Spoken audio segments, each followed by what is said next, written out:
Tu connais sûrement ce fameux problème de manque de motivation qui t'empêche d'aller aussi vite que tu le souhaites dans la réalisation de tes objectifs et qui te gâche un peu la vie. Tu te fixes régulièrement des objectifs à atteindre, tu planifies des actions à mettre en place dans la journée, dans le mois ou dans l'année, mais au moment où tu dois passer à l'action, eh bien tu ne le fais pas.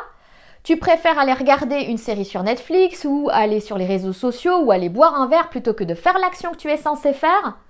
Ou bien tu as l'impression que régulièrement tu mets plein de choses en place pour améliorer ta vie, tu es super motivé au début et puis petit à petit tu lâches les actions à mettre en place et tu ne finis jamais ce que tu entreprends parce qu'à un moment donné la motivation t'abandonne toujours. Eh bien moi dans cette vidéo je vais te donner quelques clés qui vont te permettre de rester motivé quoi qu'il arrive pour atteindre n'importe quel type d'objectif. Allez, c'est parti!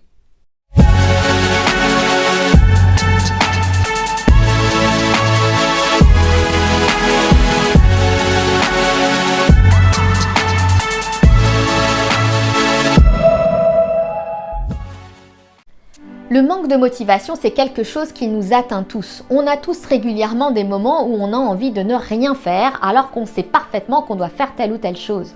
La tendance à l'immobilisme fait partie de notre nature.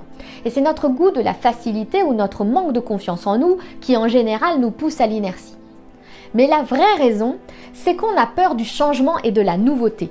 C'est ce qui explique pourquoi, à chaque fois qu'on commence quelque chose de nouveau, peu importe dans quel type de domaine, pour évoluer dans notre vie, eh bien c'est plus confortable de revenir à ce qu'on a connu. C'est plus rassurant.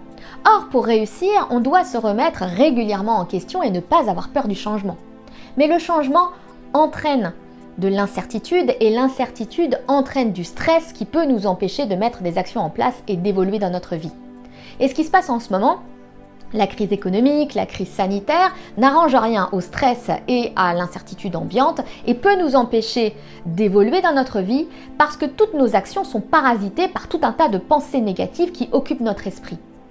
Alors l'idée, pour rester motivé quoi qu'il arrive, peu importe le type d'objectif que tu as, que ce soit pour perdre du poids, prendre du muscle, arrêter de fumer ou réaliser un projet professionnel, l'idée c'est de renforcer ton mental pour que tu puisses rester focalisé sur l'action et réaliser ton objectif. Il faut que tu apprennes à te maîtriser, à te contrôler. Ça, c'est de la gestion de soi et ça s'apprend. Première clé, ne te trompe pas de niveau de changement. Il existe 3 niveaux de changement.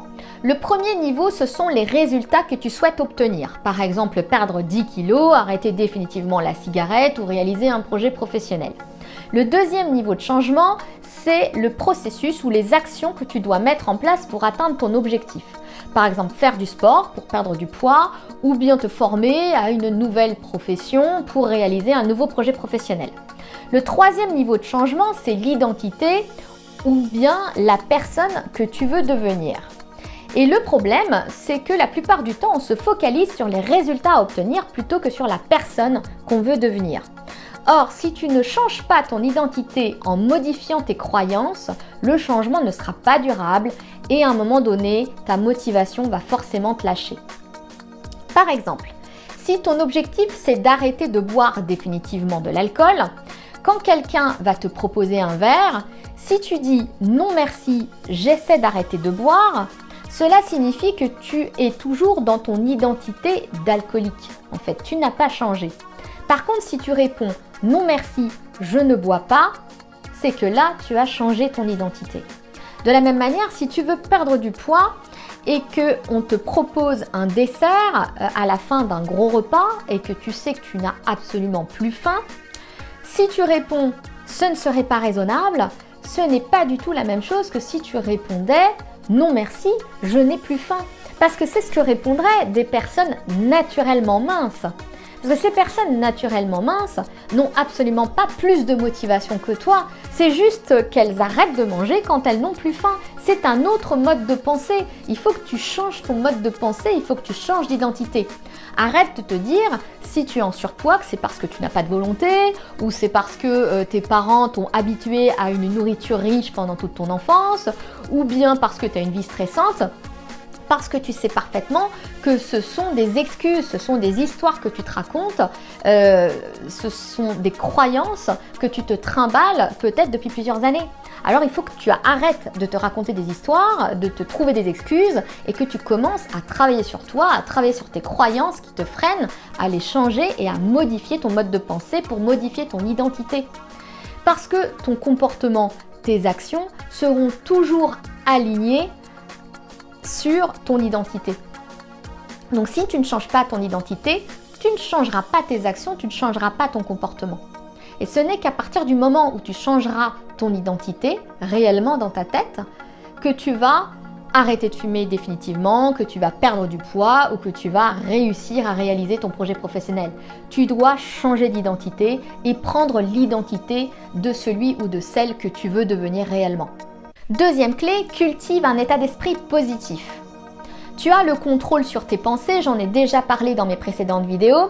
Alors redirige tes pensées, arrête de subir et reprends la responsabilité de ce qui t'arrive. Il faut savoir que les pensées positives encouragent à l'action et permettent de relever les défis. Alors que les pensées négatives, elles renforcent les réflexes néfastes, les idées noires, le doute et t'habituent à douter de tes capacités. Alors quand elles arrivent, ces pensées négatives, essaie de les stopper net, bannis-les. Tes pensées ne sont pas la réalité, je l'ai déjà dit.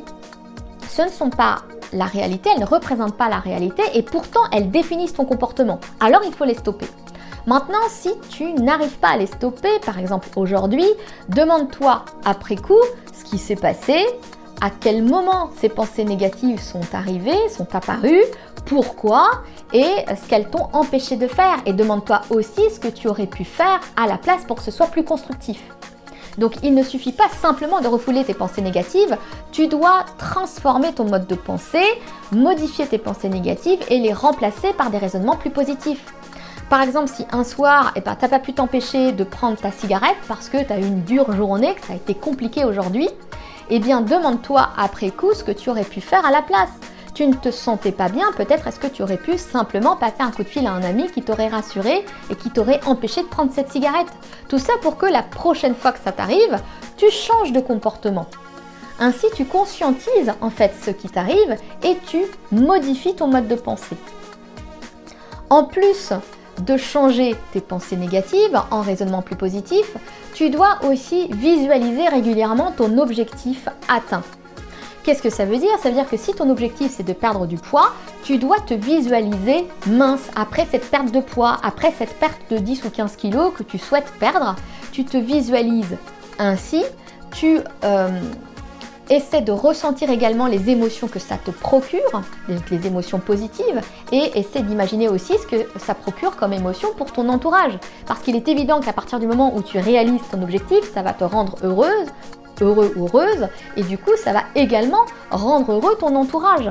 Donc quand tu réalises un objectif, tu le fais pas que pour toi, tu le fais aussi pour tout ton entourage. Donc quand tu visualises cet objectif atteint, eh bien tu visualises également ce que ça va procurer pour ton entourage. L'idée c'est que tu t'en imprègnes tellement que ça fait partie de toi. Et plus tu visualiseras cet objectif atteint, plus tu ressentiras ces émotions positives, moins tu t'éloigneras du chemin. Et plus tu resteras motivé. Et en plus de visualiser cet objectif, essaie d'en parler à un maximum de personnes parce que ça va t'obliger à t'y tenir. Plus t'en parleras autour de toi, plus tu te sentiras obligé de le faire. Moi, c'est parce que j'ai parlé à un maximum de monde autour de moi que j'allais créer cette chaîne YouTube et faire ces vidéos que je m'y suis mise à un moment donné. Peut-être que si je l'avais gardé pour moi, que j'en avais parlé à personne, je ne l'aurais peut-être jamais fait, ou bien peut-être que j'aurais repoussé encore et encore le projet et j'aurais jamais commencé le projet. Donc, parle-en également à un maximum de personnes. Et puis, dernière chose, arrête de te focaliser sur les résultats à obtenir, mais focalise-toi sur le processus, sur les actions que tu vas mettre en place au jour le jour. Les personnes qui réussissent ne font jamais dépendre leur équilibre mental des résultats qu'ils doivent obtenir. Elles savent parfaitement, ces personnes, que l'échec fait partie du processus et que c'est pas grave, que ça va leur permettre d'apprendre. Ce qui fait qu'elles ne vont pas se décourager au moindre petit écueil. Du coup, adopte le même état d'esprit que ces personnes qui réussissent. Sois persévérant, n'abandonne pas. Troisième clé, choisis le bon objectif et planifie tes actions. Tu dois prendre un objectif qui t'inspire toi. Ce ne doit pas être le rêve de quelqu'un d'autre. Il faut que ce soit vraiment important pour toi. Pourquoi tu choisis cet objectif-là? Qu'est-ce qui est important pour toi? Pourquoi c'est important pour toi de réaliser cet objectif? Et pourquoi c'est aussi important également pour ton entourage? Parce que je te rappelle que quand tu réalises un objectif, tu ne le fais pas que pour toi, tu le fais aussi pour ton entourage. Donc qu'est-ce que ça va leur procurer à eux? Quel est l'impact que tu vas avoir sur ton entourage? Qu'est-ce que ça va te faire à toi? Qu'est-ce que ça va faire à ton conjoint? Qu'est-ce que ça va faire à ta famille? Et bosse dessus jusqu'à faire monter l'émotion. Si tu n'arrives pas à faire monter l'émotion en réfléchissant sur la réalisation de cet objectif et en réfléchissant sur ce que ça va te procurer, c'est peut-être parce que c'est pas le bon objectif. Et si c'est pas le bon objectif, il y a de fortes chances que la motivation te lâche à un moment donné. Donc choisis le bon objectif, celui qui te fait monter l'émotion, et une fois que tu as le bon objectif, planifie les sous-objectifs à réaliser pour atteindre cet objectif principal et puis planifie également les actions à mettre en place pour réaliser les sous-objectifs. Et note-les sur ton agenda. Il te faut des dates à respecter, il te faut de la structure. La structure et la planification, c'est ce qui va t'empêcher de céder aux distractions et à lâcher ta motivation. Donc il faut que tu planifies le tout, il faut que tu structures le tout et puis déchire les to-do list que tu avais peut-être l'habitude de faire jusqu'à présent, parce que les to-do list, c'est très souvent une liste de choses que tu t'engages à faire, qu'au final tu ne fais jamais ou que tu ne fais pas en totalité.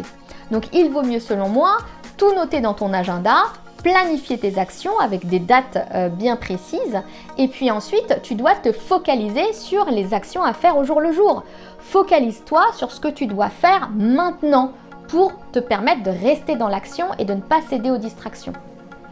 Et puis garde aussi ton sang-froid ou cultive ton sang-froid en cas de situation stressante. Quand tu sens que le stress te monte et tu sais que quand tu es stressé, tu ne fais pas les actions que tu dois faire et ça t'éloigne de ton objectif, eh bien essaie de maîtriser tes émotions et essaie de retrouver ton calme, cultive ton sang-froid. Comment tu peux le faire? Par exemple par des exercices de respiration comme la cohérence cardiaque, j'en ai déjà parlé précédemment. Quand tu sens le stress monter, eh bien fais une pause. Fais une pause et respire profondément, fais des exercices de cohérence cardiaque et tu vas voir qu'après, ça va te permettre, cette cohérence cardiaque, de reprendre le contrôle de tes réactions. Par exemple, si tu veux perdre du poids et que tu sais que quand tu es stressé, tu as tendance à te jeter sur des paquets de gâteaux, quand tu sens que le stress te monte, fais une pause, respire profondément, fais cet exercice de cohérence cardiaque et puis après ces quelques minutes, si tu as encore envie de manger ce gâteau, mange-le, il ne faut pas de culpabilité. Mais par contre, tu vas voir qu'à force de t'entraîner à faire ça, à force de t'entraîner à faire baisser le stress, tu vas lâcher cette mauvaise habitude. Il faut vraiment savoir que la cohérence cardiaque, ça diminue le stress, ça clarifie l'esprit et ça te permet de prendre de la distance par rapport aux émotions et ça te permet de contrôler tes émotions. Quatrième clé, un objectif à la fois et commence petit. Te lancer plusieurs défis à la fois peut s'avérer difficile et peut provoquer à échéance une perte de motivation, même assez rapidement. Ça va même encore plus loin chez certaines personnes qui veulent tout contrôler ou tout maîtriser par la volonté, ça peut conduire à un burn-out ou à une dépression. Alors fixe-toi un objectif, un seul que tu vas pouvoir tenir sur la durée. Laisse-toi 6 mois pour réaliser cet objectif et passe ensuite au prochain. Donc un seul objectif. Si ta priorité, c'est de réaliser un nouveau projet professionnel, fixe-toi uniquement cet objectif. Si ta priorité, c'est de perdre du poids, fixe-toi uniquement cet objectif de perte de poids.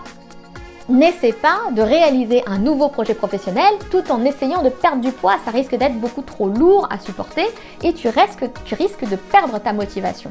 Donc fixe-toi un seul objectif à réaliser dans les 6 mois et ensuite tu passeras au prochain. Pourquoi 6 mois ?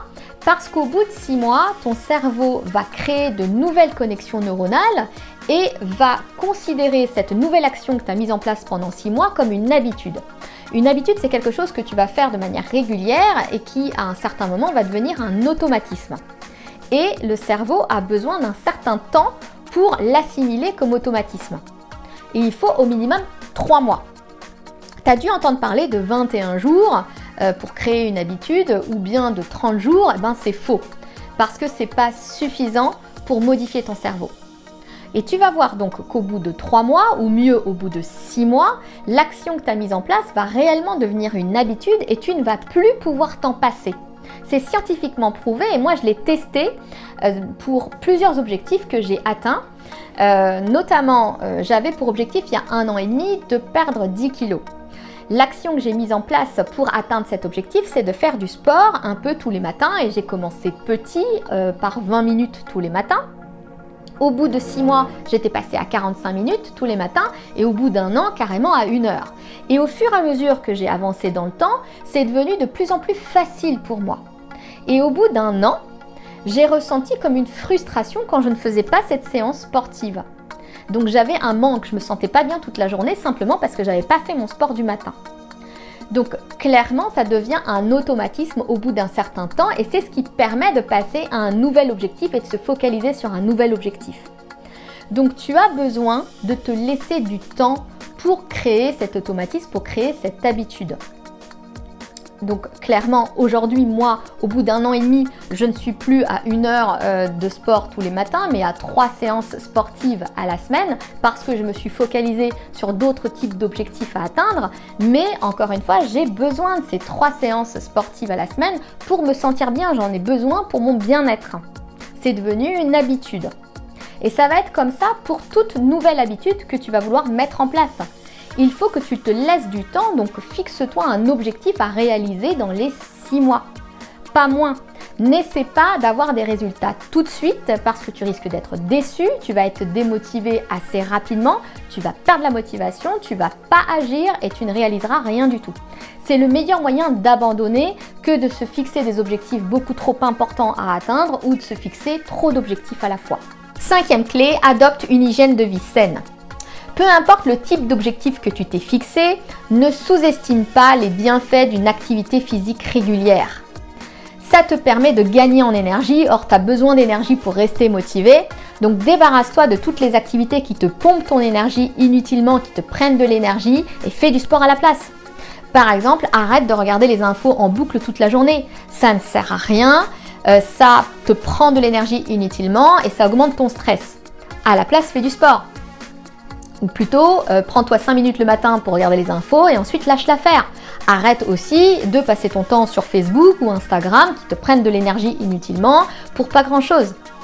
10 minutes d'activité physique régulière par jour, c'est largement suffisant. C'est suffisant pour bien commencer ta journée si tu le fais le matin. Et prends une activité que tu aimes et qui t'est agréable. Si maintenant, tu n'es pas quelqu'un de sportif à la base, un peu comme moi, commence petit, comme je l'ai dit. Et donc, moi par exemple, j'ai voulu faire du vélo d'appartement tous les matins parce que ça me demandait un trop gros effort d'aller à la salle de sport. Il fallait que je conduise, il fallait que j'aille à un autre endroit. Je savais que j'allais pas rester motivée longtemps comme ça, donc j'ai voulu faire du vélo d'appartement. Mais mon vélo d'appartement était au sous-sol et j'ai donc demandé à mon conjoint de le monter dans le séjour.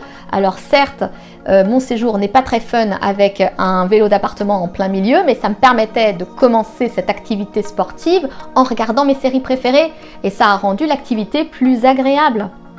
Aujourd'hui, je continue de faire mon vélo d'appartement qui s'est éloigné de la télé, mais je le fais en regardant des vidéos sur le développement personnel pour améliorer mon activité.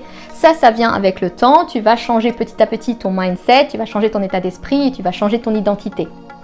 Parmi les autres habitudes saines que tu peux mettre en place, il y a également la méditation.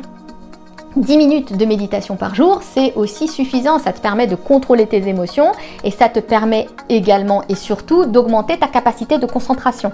Ça peut être pas mal d'augmenter sa capacité de concentration quand on a un nouveau projet à réaliser. Maintenant, si tu ne veux pas méditer ou tu n'arrives pas à méditer, tu peux au moins faire les exercices de cohérence cardiaque dont je t'ai parlé. Ça va te permettre de diminuer ton stress, de clarifier ton esprit et de reprendre le pouvoir de tes réactions, sur tes réactions. Autre chose, tu peux aussi lire régulièrement et continuer à te former. Ça va te permettre de rester dans une bonne énergie également. Plus tu mettras en place ces bonnes habitudes, moins tes émotions négatives prendront le dessus sur ton état d'esprit. 6e clé, anticipe tes possibles échecs et mets en place des stratégies. Demande-toi ce qui pourrait faire que tu abandonnes, ce qui pourrait faire que tu perdes ton self-control. Liste toutes ces choses et trouve une solution pour chacune d'elles pour éviter d'échouer. Là, clairement, tu planifies ton succès. Par exemple, si ton objectif c'est d'arrêter de fumer, tu sais d'avance que si tu vas dans des endroits où tout le monde fume, ça va être compliqué. Alors, prends la décision d'éviter d'y aller ou prends la décision d'y aller plus rarement pour éviter de succomber à la tentation. Si ton objectif c'est de perdre du poids et que tu sais parfaitement que tu as une addiction au Kinder, donc je t'en parle parce que c'était mon cas avant, eh bien évite carrément d'en acheter. Ou bien, s'il y en a chez toi pour tes enfants, évite de laisser traîner les paquets ou demande à ton conjoint de les mettre à un endroit qui soit plus difficilement accessible par toi. Si par exemple tu as un projet professionnel important à réaliser, qu'aujourd'hui tu t'es fixé 3 heures à travailler dessus non-stop, essaie d'éviter les distractions. Donc par exemple, éteins ton téléphone pendant ces 3 heures, bloque l'accès aux réseaux sociaux ou va travailler dans un endroit où il y aura moins de distractions. 7e et dernière clé, entraîne ta volonté. Pour que ta motivation ne te lâche pas, tu dois structurer ta volonté. La volonté, c'est comme un muscle. Tu dois la développer progressivement un peu tous les jours. Pour te contrôler et t'autodiscipliner, tu dois t'entraîner, tu dois prendre l'habitude de travailler ta motivation au quotidien. Parce que si tu ne le fais pas, que tu ne l'entraînes pas, au moment où tu en auras réellement besoin, ton cerveau n'étant pas habitué, tu risques de lâcher trop rapidement. Ça veut dire quoi? Ça veut dire que si tu t'es engagé à réaliser par exemple un projet professionnel dans 3 mois, tu dois commencer à travailler sur ce projet dès aujourd'hui.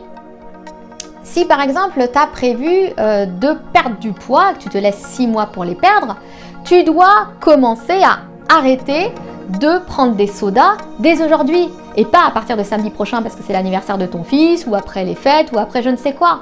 Si tu prends l'engagement d'arrêter de fumer, tu dois commencer dès aujourd'hui. Pas quand tu auras plus de temps, tu auras moins de boulot, que tu seras moins stressé. Il faut que tu prennes l'habitude d'entraîner ta volonté et de le faire dès maintenant. Parce qu'encore une fois, si tu ne le fais pas, au moment où tu en auras réellement besoin de cette volonté, tu ne vas pas l'avoir ou elle va te lâcher assez rapidement, tu n'auras plus de motivation. Et par exemple, si on prend le projet professionnel à réaliser dans 3 mois, si tu t'y mets à la dernière minute, c'est là que quand tu vas t'y mettre, tu auras une petite voix qui va te dire « Bon, bah là c'est bon, tu as assez travaillé, mais elle va te la sortir au bout d'1 heure alors que tu as besoin de 5 heures pour sortir le projet. » Ou bien cette petite voix qui va te dire au bout d'1 semaine « Ok, c'est bien, tu as perdu 1,5 kg, c'est déjà pas mal, tu peux te faire plaisir avec un petit mocha au chocolat. » La petite voix que tu entends et qui te fait lâcher tes objectifs. Cette petite voix ne te dit pas que tu n'as pas de volonté. En fait, ça veut juste te dire que tu n'as pas entraîné ta volonté. Parce que ta volonté, tu dois l'entraîner un peu tous les jours et dans tous les domaines de ta vie, pas uniquement dans celui que tu as prévu de travailler. Par exemple, si tu as un projet professionnel à réaliser, si ton objectif c'est ça, eh bien, entraîne-toi à te mettre en contrôle au niveau personnel.